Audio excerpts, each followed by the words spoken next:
Hello everybody.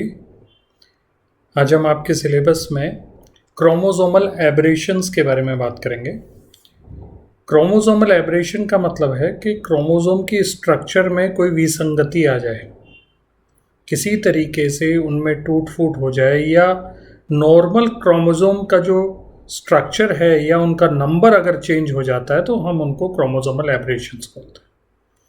ये दो basic categories में डिवाइड करे जाते हैं, जिनमें पहली कैटेगरी आपके स्ट्रक्चरल क्रोमोसोमल एब्रेशंस हैं और दूसरी कैटेगरी हम अगले लेक्चर में बात करेंगे जो होंगे न्यूमेरिकल क्रोमोसोमल एब्रेशंस, जिसमें आपने सुना होगा मोनोप्लॉइडी, हैप्लॉइडी, ट्रिप्लॉइड, है ना। ये जितने भी पॉलीप्लॉइडी, ऑटोप्लॉइडी, एलोपॉलीप्लॉइडी, ये जो भी हैं ये न्यूमेरिकल क्रोमोसोमल एब्रेशंस होंगे।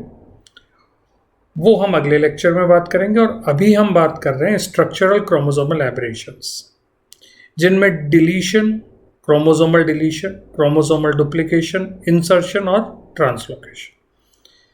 सो let's have a start.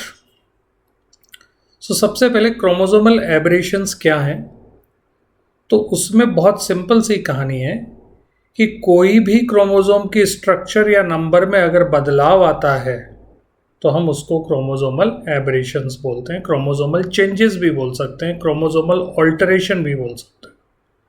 Okay, किसी ज़माने में इनको क्रोमोसोमल म्यूटेशन भी बोला जाता था, लेकिन बाद में म्यूटेशन जो वर्ड है उसका दायरा और उसकी जो मैकेनिज्म है वो बड़ी सीमित कर दी, और जो बड़े चेंजेस होते हैं, बड़े साइज़ के क्रोमोसोम फ्रेगमेंट का हट जाना, जैसे डिलीशन कहलाएगा, दोबारा आ जाना, 3 बार आ जाना, उनको हम डुप्लीकेशन कहेंगे।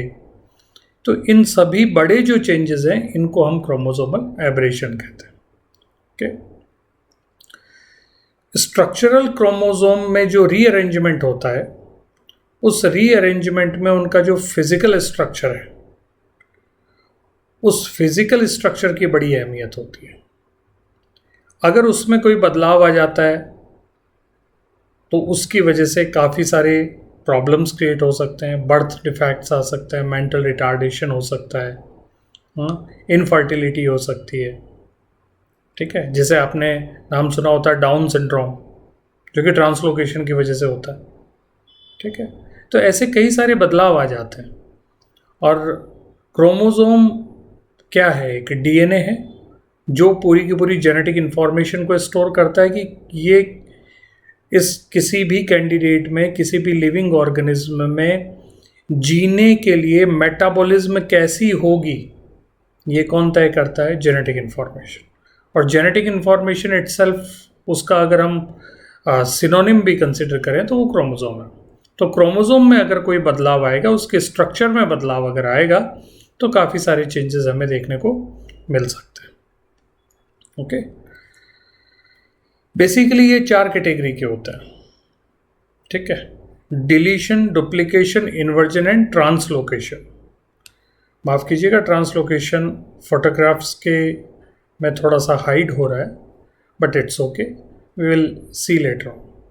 इनमें जो डिलीशन और डुप्लीकेशन है, उनमें जेनेटिक इंफॉर्मेशन का जो अमाउंट है उसमें बदलाव हो रहा है।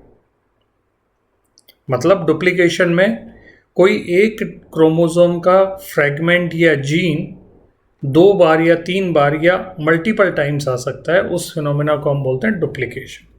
तो अमाउंट बढ़ गया। डिलीशन में अमाउंट कम हो जाता है।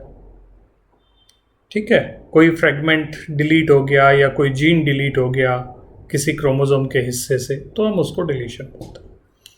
इसी तरीके से इन्वर्जन और ट्रांसलोकेशन में जेनेटिक मटेरियल तो सेम रहेगा, अनचेंज रहेगा, वो unchange in term of amount, उतनी की उतनी अमाउंट रहेगी, लेकिन उसका अरेंजमेंट जो है वो चेंज हो जाएगा, ओरिएंटेशन चेंज हो जाएगा। ठीक है, अगर वो 180 डिग्री पर ओरिएंट हो जाता है या रीओरिएंट हो जाता है तो हम उसको इन्वर्जन कहते हैं। और अगर वो एक हिस्सा क्रोमोसोमल पेयर नंबर 1 से हटके क्रोमोसोमल पेयर नंबर 2 में कहीं जाके लग गया तो हम उसको बोलते हैं ट्रांसलोकेट हो गया, ट्रांसलोकेशन हो गया। मतलब नॉन होमोलॉगस क्रोमोसोम के बीच में जेनेटिक इंफॉर्मेशन या क्रोमोसोमल सेगमेंट का एक्सचेंज, उसको हम बोलते हैं ट्रांसलोकेशन। सो ये हम इस पिक्चर में बहुत आसानी से देख पा रहे हैं। जैसे आप यहाँ पे देख पा रहे हैं, इन्वर्जन के केस में आप देखेंगे कि जो सेंटर में जो बना हुआ है ABCDEF, ये एक नॉर्मल क्रोमोसोम है। अगर इसका इन्वर्जन होता है तो AB और फिर CDE इन्वर्ट हो गया, यानी 180 डिग्री से रोटेट होके वापस वहीं पे लग गया, तो हमने उसको इन्वर्जन बोला। इसी तरीके से डुप्लीकेशन में जो D है, D जेनेटिक मार्कर है या जो जीन है, वो डुप्लीकेट हो रहा है। डिलीशन में C जो जेनेटिक मार्कर है वो गायब हो जा रहा है। इंसर्शन में L एक जेनेटिक मार्कर है जो एक्स्ट्रा ऐड हो गया। और ट्रांसलोकेशन में आप देख पा रहे हो कि ट्रांसलोकेशन को समझने के लिए हमें नॉन होमोलोगस क्रोमोसोम की ज़रूरत पड़ेगी, यानी कम से कम 2 पेयर की ज़रूरत हमें पड़ेगी। ठीक है, क्रोमोसोमल पेयर नंबर 1 से क्रोमोसोमल पेयर नंबर X, कोई भी हो सकता है वो, उससे आपस में जो एक्सचेंज हो रहा है, जैसे कि इस केस में आप यहाँ पे देख पा रहे हो कि एक DNA जो है वो ABCDEF है और दूसरा IMNOPQ है। अगर आप ट्रांसलोकेशन के बाद का सिचुएशन देखें तो आपको पता चलेगा D और O का एक्सचेंज हो गया है, तो ABCOPQ बन गया, और दूसरा कौन सा हो गया, IMNDEF, यानी यहाँ पे क्रॉसओवर हो गया है। या आप यूं कंसिडर कर लें, क्रॉसिंग ओवर फिनोमेना तो होमोलोगस क्रोमोसोम में होती है। अगर crossing over phenomena non homologous chromosome में अगर होगी, यानी मैकेनिज्म तो वही है, ब्रेकेज एंड रीयूनियन, कहीं से DNA कटेगा और कहीं पे जुड़ेगा। तो अगर नॉन होमोलोगस क्रोमोसोम में ब्रेकेज और रीयूनियन होता है तो हम उसको ट्रांसलोकेशन बोला करते हैं। 1 बाय 1 हम देखते हैं। सबसे पहला केस डिलीशन का। कोई भी डेफिशिएंसी अगर हो जाती है वो एक क्रोमेटिड में हो सकती है, दोनों क्रोमेटिड में हो सकती है, और उस डेफिशिएंसी की वजह से या उस डिलीशन की वजह से कुछ चेंजेस भी आ सकते हैं, कुछ परेशानियां भी आ सकती है। लेकिन उनके कारण क्या होंगे? तो उनके कारण कुछ भी हो सकते हैं, रेडिएशंस, केमिकल्स, ड्रग्स, वायरस, ये सब कुछ कारण हैं। जैसा आप इस डायग्राम में देख पा रहे हो कि A सिचुएशन में एक पार्ट था क्रोमोसोम में, वो B सिचुएशन में गायब है, यानी वो डिलीट हो गया। तो ये जो इस डायग्राम में देख पा रहे हो वो ये आपको समझा रहा है कि इंटरस्टिशियल पोजीशन, यानी क्रोमोसोम के बीच में कहीं पर हुआ है डिलीशन, तो हम उसको इंटरस्टिशियल डिलीशन बोल दिया करते हैं। लेकिन अगर सोचिए टर्मिनल पोर्शन गायब हो रहा हो तो हम उसको क्या बोलेंगे? Terminal deletion. So depending on the location of the deletion, it may be of 2 types, terminal and interstitial. That is not too much important part. Now coming to the point, effects of deletion. जाहिर सी बात है, अगर कोई deleted part में कोई gene रहा होगा तो वो जीन क्रोमोसोम से हट जाएगा, और क्रोमोसोम से अगर जीन हट गया तो जीन का फंक्शन करने वाला कैंडिडेट अलील अगर कोई दूसरा नॉर्मल अलील है तब तो कोई इम्पैक्ट ज़्यादा आएगा नहीं। इसीलिए जो होमोजाइगस वाइल्ड टाइप ऑर्गेनिज्म होते हैं उनमें एक अलील का डिलीट होने के बावजूद भी दूसरा अलील नॉर्मली काम करता रहेगा, इसलिए डिलीशन का इम्पैक्ट हमें नसीब नहीं होगा। डिलीशन का हमें इम्पैक्ट देखने को मिलता है कि अगर एक हेटेरोजाइगोट में, यानी एक कैपिटल ए है और एक स्मॉल ए अलील है, और कैपिटल ए ही अगर डिलीट हो गया हो तो अब स्मॉल ए ही अपने आप को एक्सप्रेस करेगा, जो कि प्रॉपर प्रोटीन नहीं बना सकता। और किसी डोमिनेंट के एब्सेंस में रेसेसिव का एक्सप्रेशन होना, इस फिनोमेना को बोलते हैं शूडो डोमिनेंस, यानी छद्म डोमिनेंस है। वो नॉर्मल वे में छद्म प्रभाविकता का कारण जो है वो क्या है? डिलीशन। ओके, और ये छद्म प्रभाविकता क्यों है? क्योंकि प्रभावी तो वो होता ही नहीं है, उसका डोमिनेंट काउंटर पार्ट अलील नहीं है, इसलिए रेसेसिव को एक्सप्रेस करने का मौका मिलता है, इसलिए हम उसको शूडो डोमिनेंस बोलते हैं। ह्यूमन बीइंग में इसके 2 केसेस देखे गए हैं। क्राइड्यू-चैट सिंड्रोम, जो क्रोमोसोम नंबर 5 की शॉर्ट आर्म में डिलीशन की वजह से होता है, ओके, और एक रेटिनोब्लास्टोमा भी होता है जो क्रोमोसोम नंबर 13 के शॉर्ट आर्म में डिलीशन की वजह से होता है। ओके, रेटिनोब्लास्टोमा एक टाइप का कैंसर है, और क्राइड्यू-चैट सिंड्रोम में बेसिकली मेंटल रिटार्डेशन हो जाता है पेशेंट को, और फिजिकल एबनॉर्मलिटीज़ होती है। इसका करेक्टरिस्टिक फीचर है कि जो पेशेंट है उन पेशेंट का एक सिम्टम ये भी देखने को मिलता है कि उनका जो क्राई है, जो बेबी होते हैं, बेबी पेशेंट होते हैं, उनका जो क्राई है वो कैट के जैसा सा होता है, बिल्ली जैसे वो रोने की आवाज़ काफ़ी मिलती जुलती है, तो इसलिए इसको क्राई डू चैट सिंड्रोम बोला गया था। दूसरा केस हम कंसिडर करते हैं डुप्लीकेशन। डुप्लीकेशन के केस में हम सिंपल तौर पे देख सकते हैं कि किसी भी क्रोमोसोमल फ्रैगमेंट का अगर एक्स्ट्रा एडिशन हो रहा है तो हम उसको डुप्लीकेशन बोल दिया करते हैं, और इसकी जो ओरिजिन है वो अनइक्वल क्रॉसिंग ओवर की वजह से होती है। अब अनइक्वल क्रॉसिंग ओवर अगर हमें समझना है तो सबसे पहले हमें इक्वल क्रॉसिंग ओवर समझना चाहिए, और इक्वल क्रॉसिंग ओवर क्या होता है? Normal crossing over. तो नॉर्मल क्रॉसिंग ओवर क्यों होता है? वो होता है होमोलोगस रिकॉम्बिनेशन। तो जैसे ही दो होमोलोगस क्रोमोसोम के जो दोनों मेंबर क्रोमोसोम हैं वो आपस में होमोजेनिटी जब शो करते हैं, उन हिस्सों में ही वो यूजुअली रिकम्बाइन करते हैं। लेकिन नॉन सिस्टर क्रोमेटिड्स में कभी कभी मिसअलाइंड पार्ट में भी रीअरेंजमेंट हो जाएगा या रिकॉम्बिनेशन हो जाएगा, और इस कॉम्बिनेशन की वजह से किसी एक क्रोमेटिड पे, नॉन सिस्टर क्रोमेटिड पे डिलीशन हो जाएगा और किसी दूसरे नॉन सिस्टर क्रोमेटिड में डुप्लीकेशन हो जाएगा, और इस वजह से ये डुप्लीकेशन का जो ओरिजिन है वो साइंटिस्ट ने ट्रेस किया है। ठीक है, डुप्लीकेशन यूजुअली कोई ड्रास्टिक कॉन्सिक्वेंसेस नहीं लाते जैसे डिलीशंस लाते हैं, और साइटोजेनेटिकली जब हम इनको स्टडी कर रहे होते हैं, स्पेशली हम प्रोफेज में जब स्टडी करते हैं, तो प्रोफेज फर्स्ट में पैकाइटीन एक स्टेज होती है जहां पर अगर डुप्लीकेशन हेटेरोजाइगोट है। डुप्लीकेशन हेटेरोजाइगोट का मतलब क्या हुआ? दो क्रोमोसोम जो हैं होमोलोगस पेयर के, उन दोनों में से किसी एक में डुप्लीकेटेड सेगमेंट है और एक में नहीं है। तो जो डुप्लीकेटेड सेगमेंट है वो लूप आउट हो जाएगा, और इसलिए डुप्लीकेशन लूप्स हमें दिखाई देंगे। और क्यों लूप आउट हो जाएगा? क्योंकि मैक्सिमम पेयरिंग करना चाहते हैं दोनों क्रोमोसोम, और पेयरिंग कहाँ होगी? जहाँ वो मैक्सिमम एक दूसरे के साथ में सिमिलैरिटी शो करते हैं। ठीक है, तो जो हिस्सा डुप्लीकेटेड है वो किसी से सिमिलैरिटी शो नहीं कर पा रहा है, इसलिए वो लूप आउट हो जाता है।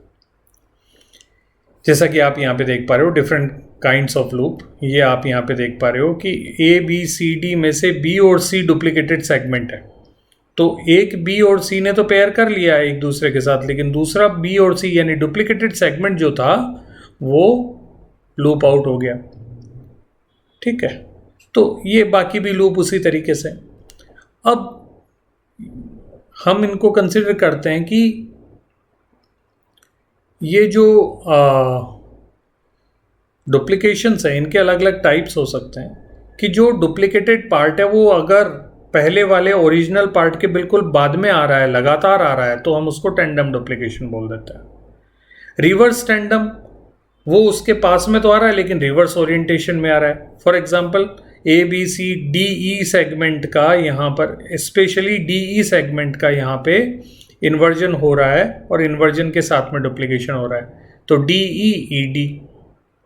टेंडम डुप्लीकेशन में डी ई आ रहा है, और यहाँ पर जो एक्स्ट्रा जो डुप्लीकेटेड पार्ट था वो रिवर्स टेंडम में रिवर्स ओरिएंटेशन में आ जा रहा है। इसी तरीके से displaced on the same arm, यानी टेंडम नहीं है, डुप्लीकेटेड सेगमेंट क्रोमोसोम में कहीं दूसरी जगह पे जाके लगा लेकिन उसी आर्म में, क्रोमोसोमल आर्म में लगा। जैसे अब सीक्वेंस हो गया ए बी सी डी ई था पहले, अब सीक्वेंस हो गया A D E B C D E, यानी जो डी ई का डुप्लीकेटेड पार्ट था और ए और बी के बीच में जाके फंस गया है, अटैच हो गया है। या तो वो सेम आर्म पे होगा तो होमोब्रेकियल बोल सकते हैं हम, होमोब्रेकियल डुप्लीकेशन, और दूसरी आर्म में अगर वो डी ई या डी एफ जो भी लग गया है तो हम उसको हेटेरोब्रेकियल बोल देते हैं। इनके बेसिकली इसका जो एग्जाम्पल है वो है जो क्रोमोसोम 16A जो बैंड होता है, उस बैंड का अगर डुप्लीकेशन होता है तो ड्रोसोफिला के केस में बार शेप्ड आई हो जाती है, यानी जो ओवल शेप्ड आई होती है वो चेंज होके बार शेप्ड आई में तब्दील हो जाती है। ओके, और स्लिट लाइक उसका अपीयरेंस होता है। That's it. Next case is the inversion. Inversion का मतलब होता है कि किसी सेगमेंट का रिवर्स ओरिएंटेशन हो जाना। रिवर्स ओरिएंटेशन का मतलब हो गया कि वो कटा, एक्साइज हुआ, एक्साइज होने के बाद में जब वापस री इंटीग्रेट हो रहा है वहीं पे ही होता है यूजुअली, तो वो 180 डिग्री रोटेट होके फिर री इंटीग्रेट होगा। फॉर एग्जांपल आप यहाँ पे देख पा रहे हो दो टाइप के ये केसेस होते हैं इन्वर्जन के, पैरासेंट्रिक और पेरीसेंट्रिक। इनमें सिंपल सा कहानी है, जो पहला ए केस है पेरीसेंट्रिक, उसमें सेंट्रोमियर इन्वॉल्व रहता है और पैरासेंट्रिक में सेंट्रोमियर इन्वॉल्व नहीं रहता। तो अगर हम पेरीसेंट्रिक को देखें तो डी ई एफ अगर रिवर्स हो जाए 180 डिग्री पर, तो आप देखेंगे ए बी सी डी के बजाय अब आ गया F E D G H. तो इसमें सेंट्रोमियर इन्वर्टेड सेगमेंट में इन्वॉल्व है, इसलिए इसको हम क्या कंसिडर करते हैं, पेरीसेंट्रिक। और अगर ऐसा विदाउट सेंट्रोमियर हो तो हम उसको क्या बोलेंगे, पैरासेंट्रिक। ये जो हैं दोनों ही टाइप के पैरासेंट्रिक और पेरीसेंट्रिक, ये कैरेक्टरिस्टिक इन्वर्जन लूप बनाते हैं। और वो आप यहाँ पे आसानी से देख पा रहे हो कि मैक्सिमम पेयरिंग की वजह से ये कैरेक्टरिस्टिक लूप यहाँ पर बनता है। और इस लूप में अगर क्रॉसिंग ओवर होता है तो जो कॉन्सिक्वेंसेस हैं वो बड़े डेडली हो सकते हैं। और स्पेशली पैरासेंट्रिक इन्वर्जन लूप में अगर क्रॉसिंग ओवर हो रहा है, पेरीसेंट्रिक में हो रहा है इट्स ओके, उसमें इतना ज़्यादा ड्रास्टिक चेंजेस नहीं आते। लेकिन पैरासेंट्रिक इन्वर्जन लूप में अगर क्रॉसिंग ओवर होता है तो कोई भी रिकॉम्बिनेंट नहीं बनेगा। इसका मतलब ये हुआ कि जहाँ जहाँ क्रॉसिंग ओवर हुआ तो गैमेट जो थे वो कैसे बने, वो डेड गैमेट्स थे, वो लाइफ वहाँ पे उनकी एंड होगी। So very important thing is कि जहाँ जहाँ इन्वर्जन हो रहा है, पैरासेंट्रिक इन्वर्जन हो रहा है, और अगर क्रॉसिंग ओवर हुआ वहाँ पे, तो कोई भी नया रिकॉम्बिनेंट हमें देखने को नहीं मिलेगा, जेनेटिक वेरिएशंस फर्दर नहीं आ पाएंगे। होमोजाइगोट्स अगर हैं तो कोई ज़्यादा फर्क नहीं पड़ता, होमोजाइगोट्स के लिए कोई इशू नहीं है। तो ये बेसिकली हमने कंसिडरेशन लिया था। इसको और डिटेल में हम इस पिक्चर में समझ पा रहे हैं कि पेरीसेंट्रिक इन्वर्जन लूप में क्रॉसओवर हुआ, लूप बना, और ये जो सेगमेंट्स बन रहे हैं इसमें आप देख रहे हैं कि एक इन्वर्जन का प्रोडक्ट है, एक नॉर्मल प्रोडक्ट है, और बाकी डुप्लीकेशन डिलीशन डेफिशिएंसीज है। ठीक है, तो हमारे पास क्रोमोसोम था ए बी सी डी। तो जिन जिन गैमेट्स में ये चारों जो जेनेटिक मार्कर या जीन है वो अपीयर अगर हो रहे हैं तो कोई प्रॉब्लम नहीं है। जैसे पहला वाला केस नॉर्मल प्रोडक्ट है ए बी सी डी, और जो आखिरी वाला इन्वर्जन प्रोडक्ट है ए बी सी डी, इनमें रिप्रेजेंट तो चारों ही हो रहे हैं, तो ये दोनों के दोनों गैमेट नॉर्मल होंगे। लेकिन जो बीच में जो दो गैमेट्स है A B C A and D B C D, इनमें आप देखेंगे कि ए बी सी ए में डी गायब है और डी बी सी डी में ए गायब है, और इस वजह से इनका डेफिशिएंसी होने की वजह से ये जो गैमेट्स हैं वो सरवाइव नहीं कर पाएंगे। तो 50% मॉर्टेलिटी होगी पेरीसेंट्रिक इन्वर्जन हेट्रोजाइगोट्स के केस में। अब बात करते हैं पैरासेंट्रिक इन्वर्जन हेट्रोजाइगोट। यहां हम ये देखते हैं कि पैरासेंट्रिक इन्वर्जन हेट्रोजाइगोट में क्रॉसिंग ओवर के बाद में जब क्रोमेटिड अलग अलग होते हैं तो वो प्रॉपर वे में अलग नहीं हो पाते, जिसकी वजह से एक एसेंट्रिक फ्रेगमेंट बनेगा और एक डाइसेंट्रिक फ्रेगमेंट बनेगा। जो एसेंट्रिक फ्रेगमेंट बनेगा, क्योंकि उसके पास सेंट्रोमियर नहीं है तो वो किसी भी पोल की तरफ नहीं जा पाएगा, तो एसेंट्रिक जो क्रोमेटिड होगा वो कहीं नहीं जाएगा, इसलिए वो कोई गैमेट वायबल गैमेट नहीं बनाएगा। इसी तरीके से डाइसेंट्रिक पे दोनों तरफ से पुल लगेगा, क्योंकि दोनों पोल्स के जो स्पिंडल फाइबर्स है वो दोनों सेंट्रोमियर पे जुड़ेंगे और उनको दोनों दूसरी तरफ लेके जाएंगे, जिसकी वजह से ब्रेकेज आ जाएगा, और ब्रेकेज आने की वजह से भी जो गैमेट्स हैं वो नॉर्मल नहीं बन पाएंगे।